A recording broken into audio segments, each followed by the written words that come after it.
will be a temple, the dwelling place where you are. I'm honored to be chosen and called into your purpose. Good morning, YouTube fam. It's your girl Deja, and I'm back with another video. In this video, I'm doing a quick church chit chat. Get ready with me. So it's currently 6:37 a.m. I'm going to the 8 a.m. service this morning. I've been trying to get up more earlier and frequently. So my hair is already done. I did like some twists recently, and so that's good. So after I put this like edge booster on my brows, just to kind of like, I don't even know how to explain it, it's too early to be thinking, but I do that, and then I start to do my edges. So quick question, this is off topic, but quick question: when you get ready for church, do you still spend time with God like before church, or is it more so you go to church on Sunday and yeah, because I know that is spending time with God as well. But I did read like the Bible verse of the day, which says Isaiah 53:5, he was pierced because of our rebellion, crushed because of our iniquities, punishment for our peace was on him, and we are healed by his wounds. But usually I have like an actual Bible plan. Like right now I'm in 2 Samuel. Okay, so the first topic is my healing journey. I'm going to touch on that. But Jeremiah 17:14 says, heal me, Lord, and I will be healed. Save me, and I will be saved, for you are the one I praise. And then just like that verse of the day, it talks about we are healed by his wounds. And I personally believe that like healing through Jesus Christ isn't instantaneous, and it may not even come while we're on planet Earth. Like, you may fully be healed once you get to heaven, but you may not be healed here on earth. I think a lot of people do think that, like, yeah, we're gonna just be healed 100% here. It's just like, what good is it that we be healed 100% here when heaven is like waiting for us? Like, you get what I'm saying? Like, that is the whole point of heaven, for it to not be no pain no more, no tears, no nothing. And so I kind of like, God can choose to heal when he wants to heal, you know. Like, I'm not gonna stop following God just because he hasn't healed me, whether that's physically, emotionally, whatever. I do believe spiritual healing will always be available for us. Like, I think spiritual is one of the most important healing that God will do, because it's like your spiritual health, your spiritual self is what even you have a relationship with God. So I do believe that spiritually, yes, but like other things, maybe not so much. I do believe that there are things, like as God is sanctifying us and we're going through this walk and this process, that we will start to be healed from some things, like our childhood trauma, like those type of emotional things. But it, you know, even if God does heal us while we are on this earth, like, it still takes quite some time, if we're being honest. Like, it's not something like, oh, you gave your life to Christ yesterday, and so automatically you're just healed from all the trauma that was caused to you and stuff as a child, or even as an adult. I don't know. And so I wanted to talk about that, my healing journey. So obviously, like many of us, because if you're still on planet Earth, then clearly God has you here for a reason, and he's not done with you. So it's like that. I just think that I do have a lot of healing to do. I'm not where I used to be, but I'm not where I want to be, if that makes sense. So I took this trauma group class these past first couple months of this year. I took a trauma group class, and it taught me a lot about healing and things like that, which I'll maybe do an in-depth video about that. Like, yeah, but more of the story, yeah, I'm not there yet. I want to be. I still am like hurting from some things, and sometimes it comes in waves. Like some moments I feel like, man, like I'm here, like I can breathe again, and then there's a moment that like will trigger all of that again, and it's like, dag. And that is something that is the most annoying part, is like triggers. But I'm thankful for triggers, because triggers kind of point us to like, okay, like you really didn't heal from that, you know, and so you really still, it really still is bothering you, you know, because after you healed, you can't really get triggered. Well, I don't know, I'm not a healing expert, but I think that a lot of times the way that I do things and stuff, it can come out from trauma, which a lot of people can relate. Like a lot of people do things because of like they're hurt, like hurt people type of thing. And through Jesus, I've been learning how to be comforted by my Heavenly Father, learning how to manage it, learning how to be patient with my healing process, all the things. But sometimes those triggers will come up, and I just don't be knowing what to do with them, because they usually come out the blue. Like nobody planned to be triggered. So yeah, that's my healing journey. I have things that I need to heal from. Relying on God to provide for me. So this has been pretty hard, but I'm also used to it, because even when I did have a job, like a 9-to-5, I still didn't make enough. You feel me? Like there's some people with a 9-to-5, they still don't make enough. So it's like God still was my provider, like not the job itself. So anyways, if you don't know by now, I left my job in January to basically, I was finishing school with my entrepreneurship degree, and I'm trying to start a faith-based business. I won't go into detail, but I'm trying to do that. I'm working on that, and I had a lot of setbacks, a lot of spiritual warfare. As you know, if you're a Christian, and anytime you try to do something, the devil will try to stop you. So I've been relying on Instacart. So basically, I work for myself. Basically, I work for Instacart, but I work for myself already, if that makes sense, which I'm not too mad about, because it's already teaching me that entrepreneur mindset. Like I'm already disciplined to like, okay, I have to do this to do this, and do this to do this, and I have the freedom to do things, and I don't have to be micromanaged. And I'm making this, you get what I'm saying? Like it's not a big difference from like my other pay. Like if anything, it's probably the same or a little bit more, because sometimes God just bless me. Like he'll just, somebody would tip an extra $25 or $50, or yeah. And so I wanted to be transparent about that, because I'm not ashamed to say that I live off of Instacart. It's not forever. This is a season. God is gonna do some wonderful things in me, and God is gonna open up doors for me, and I just don't feel called to that 9-to-5 life. I've been saying that. If you've been rocking with me for a while, you probably heard that before, but I just don't feel called to that, because every time I get a job, God tells me to leave it. So I just rather not keep wrestling with God and let him provide for me, because he's been providing for me ever since. Like he's been providing for me this whole time. I never lacked the things that I need, keyword need. Like I couldn't get stuff that I wanted, but he always took care of me. Like he always gave me food, even to like recently. Like he just bless me, like bless me. And it's just a blessing. It's just a blessing to have a father who actually cares, and he doesn't just like turn his face away when you do go do things. Like he actually provides. So I've been relying on God to provide for me. And a lot of times when I tell people or family members or whoever that I'm doing Instacart, they be so shocked. Like they be so shocked. They're like, when are you gonna get a real job?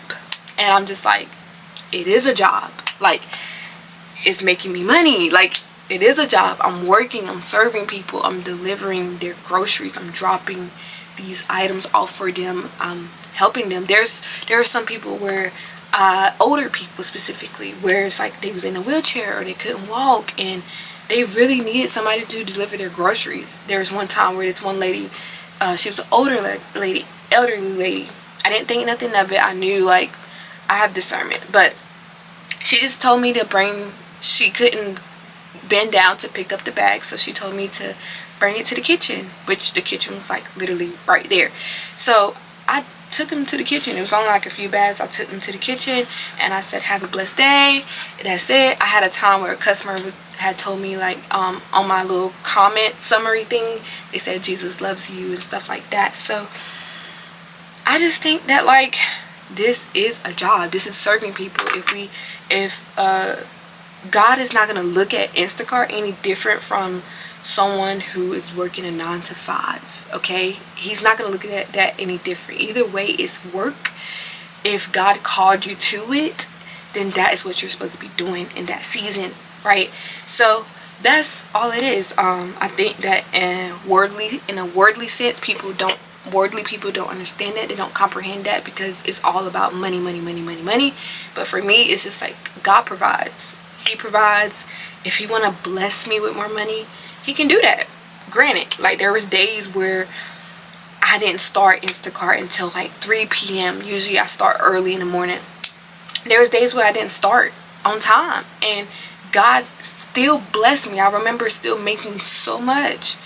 Is it like that every day? No, there are some days where I have to really just wait and trust him. There are some days where I may not make that much. There are some days where I may be like, dang, these orders kind of suck, but I still take them because I'm still serving someone. I'm still doing what God called me to do in the season. And as long as I'm in his will, that's all that matters. So at first I felt ashamed a little bit. Like, I kind of felt like, well, dang, like, you know, who would, you know, because obviously we all want to be married one day. We all want to,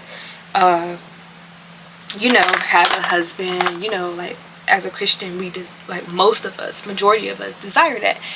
And then I had a thought. I'm like, well, who would want, like, a wife that Instacarts, or like who doesn't have, like, quote unquote, according to society, a real job?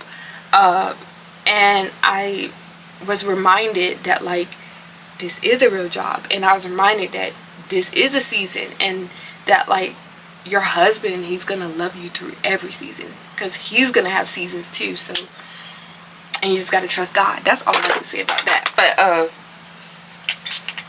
this is my setting spray. I'm just sitting here doing Instacart without no vision, no plan. Like, God knows what the things that he's called me to do that I've been doing. For example, this YouTube channel, like I said, starting a business, hosting, I guess that's my next thing, but hosting events, so in my area. So basically, y'all, I'm hosting my first ever women Christian event. It's a Christian panel, and me and a couple of friends, we are hosting it all together, and it's gonna be wonderful. So that is coming up June 27th. And so these are some things that God's calling me to do, you know. And excuse me. And there, God has already opened up doors for me already, but I'm not gonna speak about here. I'm more so of like a pop out girly. Like, I don't really do too much talking. I know what God has in store for me, and I'm gonna steward the season I'm in now, because I know the season I'm in now is just preparing me for greater. So yeah, I'm about to host a event. We're gonna be talking about the bride of Christ, and just, yeah, and even down to that, God has really just been in the details. We're gonna be hosting it at like a Christian coffee shop, so that is gonna be amazing.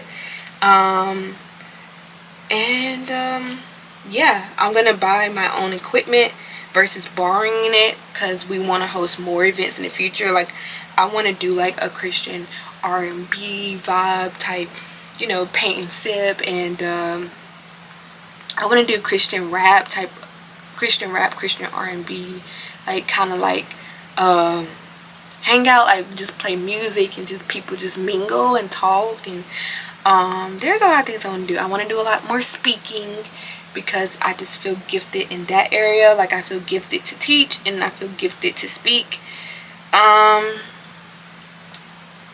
to women. I think that once God does send the person for me, like obviously I'm praying that he has the same purpose as me, like similar, like that our purpose would fit, because as a woman of God, I don't want to be teaching men, and I'm not even gonna get onto that. But like, I don't want to be doing that. Like, but if my husband's there, then it's like, okay, men could come, and you know, even if I had a brother in Christ, like it's just kind of like it would just be a little bit better, especially like with the heavy stuff, or like setting up equipment. Like we 4 girls, 4 women of us, like we're about to do all of this on our own, like no men to help us type thing. So I mean, God's a girl dad, remember that. So I wanted to, while I'm talking about this event, I went to speak my poem for the very first time at this Christian open mic night. And this Friday, I'm going to do it again, but it's going to be at a different one. It's still Christian, and I'm trying to get myself confident enough to speak my poems out in public. And then one day I want to go into the secular places, like the places that like not Christian, like it's not a Christian poetry night, it's just a poetry night. You get what I'm saying? And I could just go up there and speak about Jesus and spread the gospel all at the same time. So I want to do that. Because I don't really care about people hating me for his name's sake, because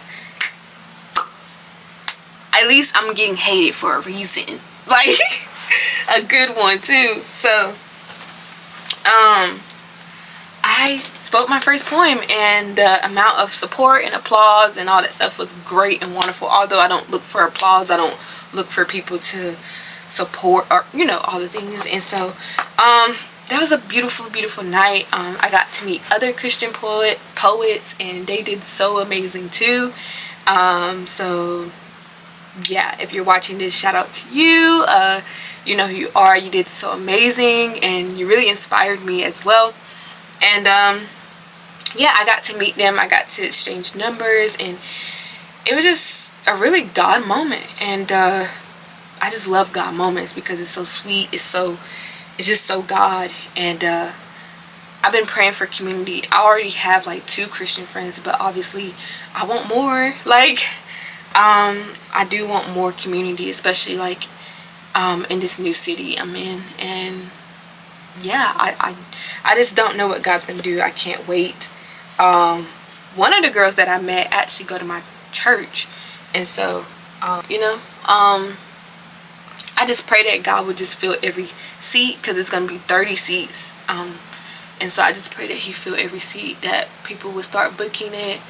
But yeah, because I was debating on advertising it, but I don't want to pay for that. Like, I'm just trying to trust God to just send people to get the ticket. You get what I'm saying? Like, I'm just, because me and my friends, like, we already put in money into this a lot already. And initially I wasn't trying to do that. Like, I literally was trying to do everything for free. I wasn't trying to have no cake, no nothing. I was not trying to do that. I was just really trying to just do something simple and just talk about Jesus. And I'm not gonna lie, as it gets closer, like, it's literally June 1st, right? As it gets closer, I'm nervous. Like, I'm nervous. I am a little nervous, but being that I have my friends with me, I just pray that they just step in, and we all just step in to, like, just be there for one another and things like that. So this walk with Christ. So this walk with Christ is far from easy. It's super far from easy, from being easy, and all the things. I just want to talk about that. Not too much, but I just want to acknowledge that this walk with Christ is hard. It's not something that we just, it's not, nobody's like, yeah, I want to pick up my cross today, or yeah, I just want to deny myself today. Like every day you picking up your cross, every day you deny yourself, every day you're trying to take your thoughts captive, and you're fighting this good fight. And sometimes it gets tiring. It gets very tiring because the enemy works overtime. He does not work part-time, and he's definitely not gonna, like, he's definitely not gonna give you a break, okay? So, because you're coming against the kingdom of darkness when you give your life to Christ. So it's just been hard, and I know that Jesus tells us to come to him who's weary and laden, and that he will give us rest. So I just been trying to, I don't know, just trying to get through everything, trying to work out my own salvation, and just trying to do everything God called me to do. And yeah, it's just been hard. Sometimes I find myself crying, sometimes I find myself very sad, sometimes I just find myself very tired, just tired, like spiritually tired. And sometimes I just find myself just wanting Jesus to come back already because of just how tired it is. But I try to be careful with saying that, because I know there are a lot of people who are currently lost and who don't have Jesus, and so if he came back right now, like, those people would perish. And so I just be trying, y'all, and I know we in this together, but it is hard. It's definitely hard. It's far from easy, but that's all I really wanted to say, for real. Also, while I'm on this subject, it's currently 7:03, so I got about maybe 20-ish minutes to get out the house, because I have to leave at 7:30 to get there at 8 o'clock. But I have been struggling with unforgiveness, which Ephesians 4:31-32 says, get rid of all bitterness, rage, anger, harsh words, slander. Instead, be kind to each other, tender-hearted, forgiving one another, just as God through Christ has forgive you. And I just be trying to remember that God did forgive me. Betrayal and all the things, it can be pretty hard, especially when it is someone that y'all are very close, put it that way. 9 times out of 10, when a stranger does something to us, we can just easily bypass it, really just move on and let it go type thing. But when it's someone close to you, it's even more harder, because they have a lot of access to you. So it's like, it's kind of like, not to be too explicit, but like, it's kind of like if in a movie, like if you ever watch Lifetime, like I used to watch Lifetime, and it's like in Lifetime movies, it was always the people that was closest to them that backstabbed them, or that tried to kill them, or like, you get what I'm saying? And it's just kind of like that, but in a spiritual sense. Like,